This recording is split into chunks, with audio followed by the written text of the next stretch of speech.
Hi കൂട്ടുകാരെ, എന്തൊക്കെയുണ്ട് വിശേഷം? എല്ലാവർക്കും സുഖമായിട്ടിരിക്കല്ലേ? എന്നാൽ ഞാൻ ഒരാളെ ഒന്ന് പരിചയപ്പെടുത്താൻ വേണ്ടി വന്നിരിക്കുകയാണ്. നടന്നു പോകുന്ന പുള്ളിയെ കണ്ടോ? ഈ പുള്ളി മഴയൊന്നുമില്ല, വെയിലൊന്നുമില്ല, എല്ലാ ദിവസവും ജോലിക്ക് പോകുന്ന ഒരു വ്യക്തിയാണ്. ഈ പുള്ളിയുടെ ജോലി എന്താന്ന് വെച്ചാൽ പുള്ളി ലോട്ടറി കച്ചവടമാണ്. എല്ലാ ദിവസവും പോവും. പുള്ളി പമ്പിന്റെ മുമ്പിലാണ് കച്ചവടം ചെയ്യാറ്. പുള്ളി അവിടെ തീരാത്ത ദിവസങ്ങളിൽ ഞങ്ങളുടെ സ്റ്റാൻഡിൽ വരും. സ്റ്റാൻഡിൽ വരുമ്പോൾ ഞങ്ങളുടെ സ്റ്റാൻഡിലെ ഓട്ടോ കൂട്ടുകാരന്മാരെല്ലാം ഓരോന്ന് എടുത്ത് പുള്ളിയെ സഹായിക്കും. ഇവരെയൊക്കെയല്ലേ നമുക്ക് സഹായിക്കാൻ പറ്റത്തുള്ളൂ.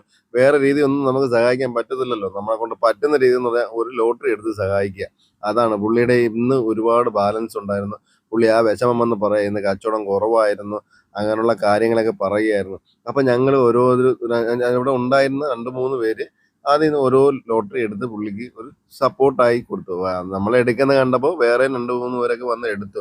ഞാൻ പറയാൻ വന്ന കാര്യം എന്താന്ന് വെച്ചാല് നമുക്കിവിടെ ആരോഗ്യമൊക്കെയുള്ള ഒത്തിരി കൂട്ടുകാരൊക്കെ ഉണ്ട് കേട്ടോ. അവരൊന്നും മഴയെന്ന് പറഞ്ഞു കഴിഞ്ഞാൽ വീട്ടിൽ നിന്ന് പുറത്തിറങ്ങത്തില്ല. ഈ പുള്ളി എന്ന് പറഞ്ഞാൽ അങ്ങനൊന്നുമില്ല കേട്ടോ. മഴയൊന്നുമില്ല, വെയിലൊന്നുമില്ല. പുള്ളിക്ക് ഈ കച്ചവടം കൊണ്ട് കിട്ടുന്ന കാശാണ് ജീവിച്ചു പോകുന്നത്. അതുകൊണ്ട് പുള്ളി എല്ലാ ദിവസവും പോകും. പുള്ളിക്ക് ഒരുപാട് ടിക്കറ്റും ബാലൻസ് വരും.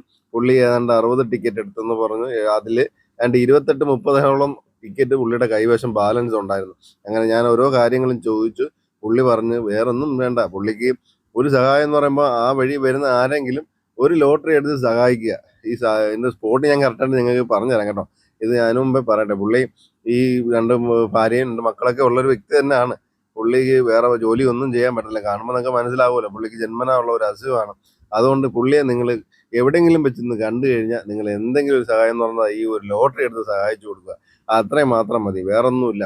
പിന്നെ പുള്ളിയുടെ ഇരിക്കുന്ന ലൊക്കേഷൻ എന്ന് പറഞ്ഞു കഴിഞ്ഞാൽ നമ്മളെ കരിക്കോട് പമ്പുണ്ടല്ലോ, കരിക്കോട് പമ്പ്, കൊല്ലം വഴി വരുമ്പം കരിക്കോടോട്ട് വരുമ്പോൾ അവിടെ ഒരു പമ്പുണ്ട്. ആ പമ്പിലാണ് പുള്ളി രാവിലെ തൊട്ട് ഈ 2, 2:30 വരെ നിൽക്കാറ്. അത് കഴിഞ്ഞതിന് ശേഷം മാത്രമേ പുള്ളി ഇതിനൊക്കെ അവിടെ നിന്ന് ഇങ്ങനെ നടന്ന് നടന്ന് നമ്മുടെ പഴയ ബസ് സ്റ്റാൻഡ്, ഓട്ടോ സ്റ്റാൻഡ് വരും. അങ്ങനെ അവിടെ നിന്ന് ഓരോന്ന് എടുക്കും. അങ്ങനെ ഞാനും എടുത്തു വരണം. എന്നെ കൊണ്ട് അതേ പറ്റുള്ളായിരുന്നു. ഇന്ന് നമുക്ക് ഓട്ടം കുറവായിരുന്നു. എന്നിട്ടും ഓരോന്ന് എടുത്ത് അങ്ങനെ പോകുന്നവരൊക്കെ വരുന്നവരെയൊക്കെ കൊണ്ട് ഓരോക്കെ നമ്മളെ എടുപ്പിച്ചു. അങ്ങനെ പുള്ളി അങ്ങനെ ആ രീതിയിൽ നമുക്ക് കുറേ സഹായങ്ങളൊക്കെ ചെയ്തു കൊടുത്തു.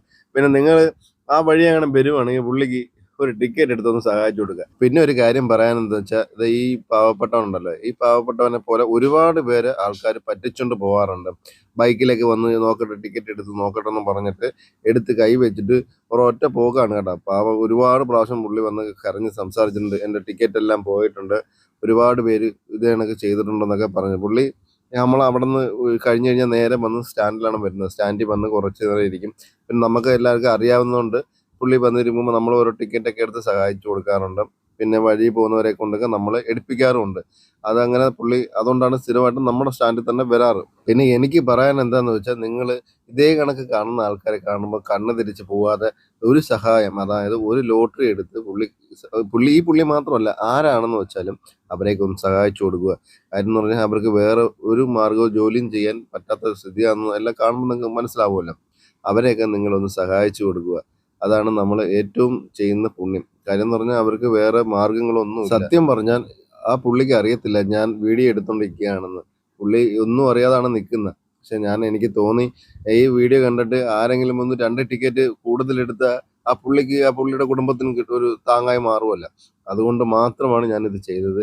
ഞാൻ സ്ഥിരം വിചാരിക്കും എടുക്കണം എടുക്കണം എന്ന്. പക്ഷെ ഞാനങ്ങ് വേണ്ട വേണ്ടെന്ന് വെച്ചാൽ വിടുന്നത്. പക്ഷെ ഇന്ന് ഞാൻ കണ്ടപ്പോഴത്തേക്ക് ഒരുപാട് ടിക്കറ്റ് പുള്ളിയുടെ ബാലൻസ് ചെയ്ത് പുള്ളി നമ്മുടെ സുഹൃത്താണ് നോക്കിക്കൊണ്ടിരിക്കുന്നത്. ആ സുഹൃത്തും എടുത്ത് 2, 3 ഒക്കെ എടുത്ത് അങ്ങനെ ഒരുപാട് ടിക്കറ്റ്, 10 ടിക്കറ്റോളം ആ സമയത്ത് തന്നെ നമ്മളവിടെ എടുക്കാൻ പറ്റി. കാര്യം എന്ന് പറഞ്ഞാൽ ഫുള്ള് എടുത്ത് നമുക്കൊന്നും ചെയ്യാൻ പറ്റില്ല. കാര്യം എന്ന് പറഞ്ഞാൽ ഞങ്ങളുടെ സ്ഥിതി അതേപോലെ തന്നെയാണ്. ഞങ്ങൾക്ക് ഇപ്പോൾ മഴയൊക്കെ ആയതുകൊണ്ട് ഓട്ടോ ഒന്നും ഇല്ലാതെ ഞങ്ങളിങ്ങനെ നിൽക്കുകയാണ്. അത് കാരണം ഓരോന്ന് എടുക്കാൻ പറ്റത്തുള്ളൂ. അപ്പം ഞാൻ ഒരെണ്ണം എടുത്തിട്ടുള്ളൂ. എനിക്ക് ഒരെണ്ണം തന്നെ എടുത്തതിന് അധികമായിട്ട് തോന്നി. അങ്ങനെ ആ പോയവരും വരുന്നവരെയൊക്കെ നമ്മൾ വിളിച്ച് പുള്ളിയെ സഹായിക്കാൻ വേണ്ടി ഒരു ലോട്ടറി എടുക്കാൻ വേണ്ടി നമ്മളെ കൊണ്ടാവുന്ന രീതിയിൽ നമ്മൾ ചെയ്യിപ്പിച്ചു. അങ്ങനെ എടുക്കുകയും ചെയ്തു. അപ്പോൾ ഞാൻ പറഞ്ഞു വന്നത്, നിങ്ങൾ ഞാൻ നേരത്തെ പറഞ്ഞ പോലെ ഇതേപോലെ ഉള്ളവരെ നിങ്ങൾ വെറുതെ വിടരുത്. അവരെ ഒരു ലോട്ടറി എടുത്ത് അവരെ സഹായിക്കുക. അപ്പോൾ പുതിയ വീഡിയോ ആയിട്ട് ഞാൻ വരാം. ഈ വീഡിയോ ഇഷ്ടപ്പെട്ട ലൈക്ക് ചെയ്യാൻ